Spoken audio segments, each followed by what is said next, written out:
Hello friend, विद्यार्थी mindset YouTube channel में आपका स्वागत है।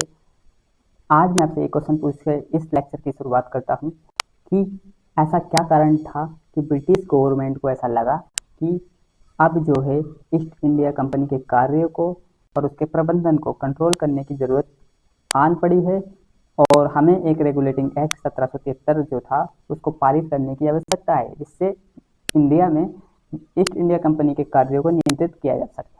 चलिए हम इसी विषय पर आज चर्चा करते हैं। रेगुलेटिंग एक्ट 1773 के तहत जो ब्रिटिश द्वारा पारित किया गया या ब्रिटिश संसद द्वारा पारित किया गया पहला कदम था इंडिया में, ठीक है। और 1773 में इसको पारित किया गया था। उद्देश्य था ईस्ट इंडिया कंपनी के कार्यों को नियंत्रित करना और महत्व था इसका, पहली बार ऐसा था कि ब्रिटिश सरकार जो है भारतीय प्रशासन में हस्तक्षेप कर रही थी। ये बहुत ही इंपॉर्टेंट पीपीटी का पार्ट है, इसको आप अच्छे से याद कर लेना, हो सके तो इसको नोट कर लेना, क्योंकि इधर से डायरेक्ट क्वेश्चन पूछ लेते हैं एग्जाम में, ठीक है। आगे चलते हैं हम। कारण क्या थे इस एक्ट को लाने के लिए? देखिए, ईस्ट इंडिया कंपनी में कुप्रबंधन था और बंगाल, बिहार और उड़ीसा में भ्रष्टाचार और दुरुपयोग बढ़ रहा था। क्या था कि जब 22 अक्टूबर 1764 को जब ब्रिटिश रॉबर्ट क्लाइव के अंडर में जीत गए क्या बक्सर का युद्ध, तो उसमें क्या था कि इनके पास जो जो ईस्ट इंडिया कंपनी के कर्मचारी हैं वो उनके पास अधिकार में वृद्धि हो गई, क्योंकि ईस्ट इंडिया कंपनी को राजस्व वसूली का अधिकार और दीवानी के अधिकार बंगाल, बिहार और उड़ीसा में शाह आलम द्वितीय ने प्रदान कर दिए थे, जो उस समय पर मुगल बादशाह थे, ठीक है। तो इन्होंने क्या करा कि जो ये इनके कर्मचारी थे वो क्या करते थे कि यहाँ पर अपने व्यापार के लिए, पर्सनल व्यापार के लिए कंपनी के व्यापार को इग्नोर करते थे। उससे क्या था कि सामाजिक भ्रष्टाचार में ऐसे वृद्धि हुई कि ये जब यहाँ से इंग्लैंड की तरफ जाने लग गए, इंडिया से इंग्लैंड जाते थे ये, ठीक है, इंडिया से जब इंग्लैंड जाते थे या ब्रिटेन जाते थे तो वहां पर सामाजिक असमानता में तेजी से वृद्धि होने लग गई। और सामाजिक असमानता में तेजी से वृद्धि हुई तो ऐसा लगा कि कहीं ऐसा ना हो कि राजनीतिक हस्तक्षेप भी इसी कारण से, क्योंकि धनी लोग होंगे तो वो जो हाउस ऑफ लॉर्ड्स था वहां पर पैसा चलता था उस समय पे भी ब्रिटेन में, ठीक है। तो वहां पर क्या था कि ऐसा लगा कि अंग्रेजों को कि कहीं ऐसा ना हो कि राजनीतिक हस्तक्षेप करके जो कंपनी है अपने अधिकार में बहुत सारे निर्णय करवा ले राजनीतिक में, या वहाँ के एमपीज को खरीद ले। इस वजह से ऐसा लगा कि कहीं ना कहीं हमें ब्रिटिश संसद को कि हमें ईस्ट इंडिया कंपनी को कंट्रोल करना चाहिए और इसके प्रशासन को भी कंट्रोल करना चाहिए। इवन 1767 में तो इस ब्रिटिश जो संसद थी या ब्रिटिश सरकार ने ये तक कहा था ईस्ट इंडिया कंपनी से कि आप 10% की जो इनकम है वो ब्रिटिश गवर्नमेंट को दोगे, ठीक है।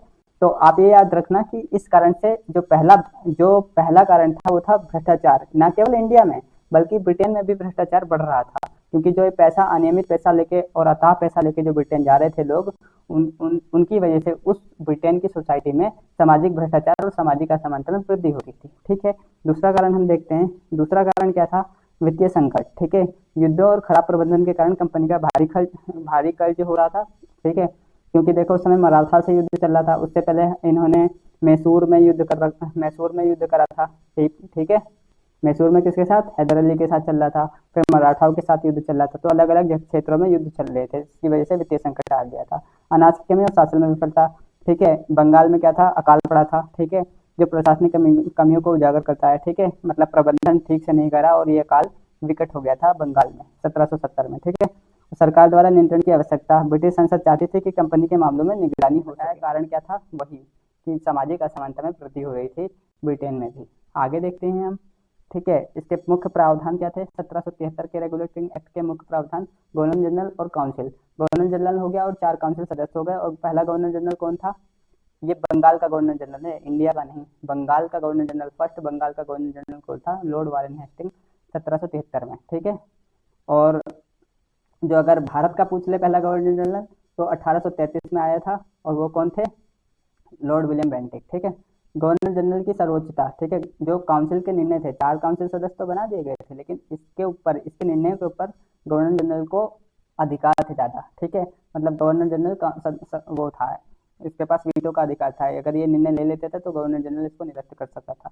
सुप्रीम कोर्ट की स्थापना हुई थी 1774 में कोलकाता में। सुप्रीम कोर्ट की स्थापना ब्रिटिश कानून के तहत न्याय, ठीक है, ये बात आप ध्यान रखना। और सुप्रीम कोर्ट के जो पहले वो थे न्यायाधीश, वो थे सर एलिजा एमपी, ठीक है। आगे देखते हैं हम।